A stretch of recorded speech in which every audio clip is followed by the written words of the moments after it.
Bueno, acá desde su canal El Silencio de los Refugiados les traigo a dos constitucionalistas mexicanos muy importantes dentro de México.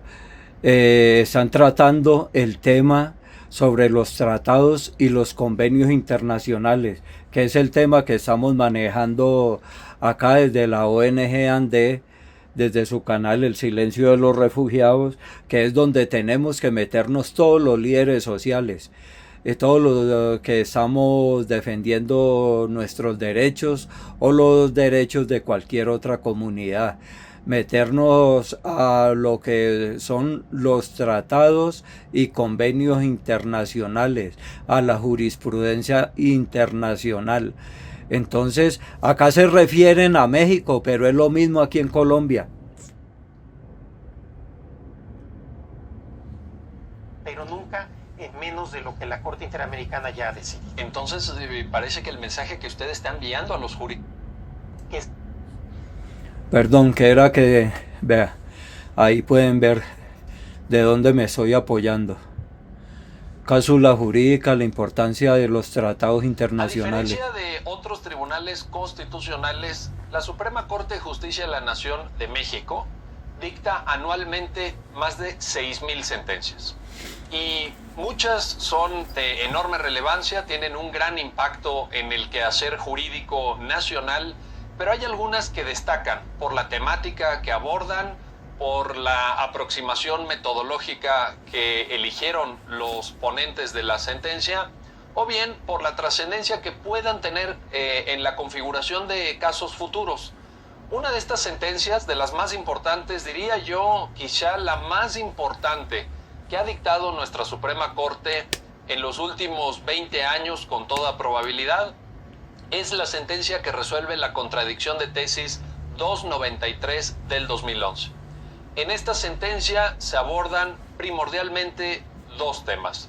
Por un lado, la llamada jerarquía normativa y particularmente la relación que existe entre nuestro texto constitucional y los tratados internacionales que establecen derechos humanos que han sido ratificados y firmados por el Estado mexicano.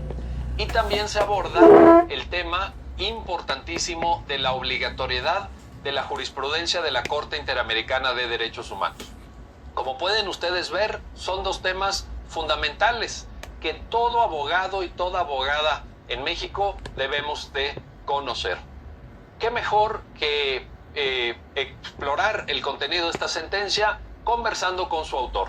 Hoy tenemos el enorme privilegio, el gran gusto de tener con nosotros en el Instituto de Investigaciones Jurídicas de la UNAM al señor ministro Arturo Saldívar, quien, repito, fue el ministro ponente en esta contradicción de tesis 293/2011 y con quien vamos a platicar de su contenido. Señor ministro, quisiera empezar por uno de los dos grandes temas que toca la contradicción de tesis 293/2011, de la cual usted fue el ministro ponente. El tema de la jerarquía normativa. Parece que en la 293 hay un cambio, diría yo, fundamental en la concepción de la propia jerarquía normativa, en la configuración de lo que podríamos llamar quizá, y un poco es lo que le pediríamos, el bloque de constitucionalidad o de convencionalidad, y en la relación entre normas constitucionales y tratados internacionales que contengan algún derecho humano.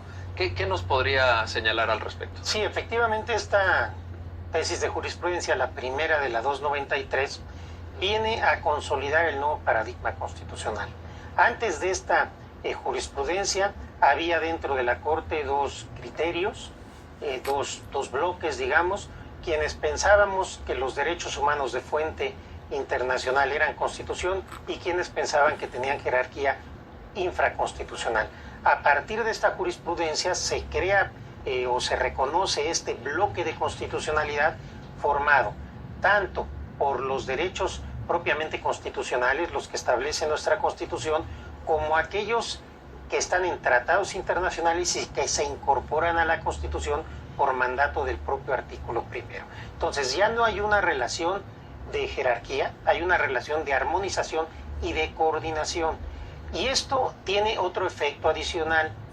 Es importante destacar que a partir de esta tesis, ya no es válido interpretar los asuntos como si el derecho constitucional y el internacional fueran mundos separados. Trataré de explicarme. Hasta este momento algunos juristas decían, primero veamos la Constitución y solo que la Constitución no dé la solución, vamos al tratado. Hoy lo que hemos dicho es derechos de la Constitución y derechos humanos constitucionalizados de fuente internacional los podemos interpretar armónicamente al mismo tiempo cuando es el mismo derecho desde distintas ópticas. Y esto obviamente provoca una ampliación enorme en la protección de todos los habitantes de este país.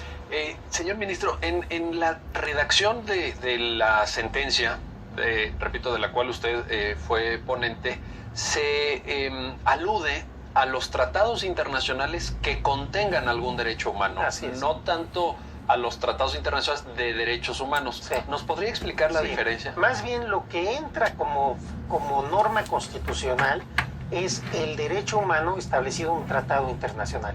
Obviamente los tratados internacionales o convenciones de derechos humanos entran automáticamente, aquí no hay discusión, pero hay otros tratados que no son de derechos humanos que eventualmente contienen algún derecho humano, y este derecho humano que esté contenido en un tratado de otro tipo también están constitucionalizados. Señor ministro, el canal de YouTube del Instituto de Investigaciones Jurídicas de la UNAM es muy visto por estudiantes de Derecho, por profesores, y a partir de esta explicación que usted... Y por el silencio de los refugiados. Compartiendo, probablemente algunas personas que nos ven se estén haciendo la pregunta, tengan la duda de qué pasa con la pirámide kelseniana, porque muchos de nosotros estudiamos el derecho de esta manera. Muchos de nosotros entendíamos que el derecho el ordenamiento jurídico, mejor dicho, está conformado por una pirámide, y que en la cúspide de la pirámide hay una norma única, una norma que tiene un nombre distinto a todas las demás normas, que se llama Constitución.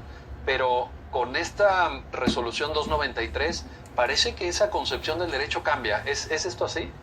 Cambia en cierta medida, pero también se puede hacer compatible, porque lo que sucede es que hoy lo que entendemos por Constitución no solo es el texto de la Constitución, sino son todos los derechos humanos internacionales que están incorporados en la Constitución.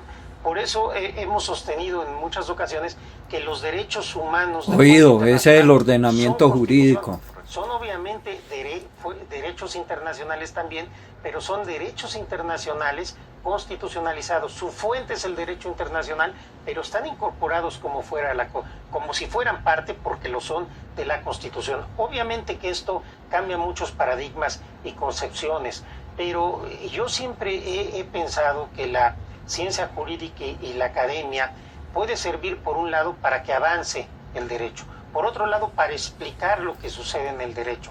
Pero me parece que es un error de algunos juristas pretender que la realidad se ajuste a la doctrina, y si no es así, entonces tenemos que dejar de avanzar porque hay ciertos conceptos jurídicos que consideran inamovibles. La doctrina es la jurisprudencia, las sentencias de tutela.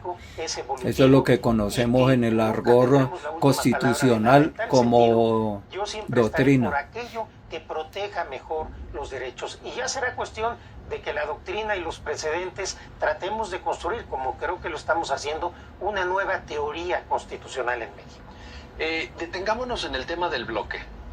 Digamos, usted señala, los tratados internacionales que contengan derechos humanos son Constitución, sí. Y por tanto, a la pregunta ¿qué derechos tenemos? Pues tenemos que dar una respuesta viendo el ordenamiento jurídico constitucional ampliado a los tratados internacionales. Pero esto configura un bloque que determina la validez del resto de normas jurídicas, ¿no? Exactamente, este bloque que determina es el parámetro de regularidad constitucional de todo el orden jurídico. Es decir, cualquier ley, cualquier acto de autoridad, cualquier disposición contraria a este bloque, a este parámetro, son inválidos, son inconstitucionales. De hecho, yo he sostenido que en México... Eso es lo que vamos a entrar a pelear las vítimas. Porque lo que son las resoluciones de la unidad de víctimas van en contravía a la constitucionalidad. Son constitución también.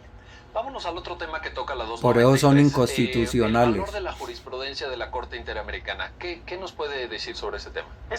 También es una tesis importantísima, porque habíamos nosotros logrado en el asunto Radilla determinar que las sentencias de la Corte Interamericana, en aquellos casos en que México sea parte, son obligatorias para todo el Estado mexicano, incluyendo los jueces en sus términos. Son obligatorias en sus términos. Incluida la Suprema Corte, ¿verdad? Incluida la Suprema Corte, por supuesto. Pero lo que no habíamos llegado a una decisión, más bien teníamos una decisión contraria, era cuál era el valor de las sentencias, de la jurisprudencia, de los criterios de la Corte Interamericana en aquellos asuntos en que México no era parte. En el asunto Radilla se había decidido 6-5 por 6 votos a 5, que eran solo orientadoras. Es decir, no vinculantes. No vinculantes para ningún juez. A partir de las 293 sostuvimos que son vinculantes para todos los jueces del país, siempre y cuando se contengan un criterio que beneficie más a la persona. Esto quiere decir que no son obligatorias en sentido de jurisprudencia, en sentido fuerte, sino son vinculantes como un instrumento para lograr lo que más beneficia a la persona. Es decir, si nosotros tenemos un criterio más proteccionista, más garantista, preferiremos nuestro criterio. Estamos en una especie de diálogo entre cortes, por medio del cual tanto la Corte Interamericana como los tribunales nacionales, en particular nuestra Suprema Corte, estamos dialogando, buscando aquellos criterios que más evolucionan la protección de los derechos. Y este es un gran avance porque me parece que a partir de ahora los criterios de la Corte Interamericana vinculantes son un mínimo. Correcto. Ya no podemos nosotros resolver en un escenario menor de protección.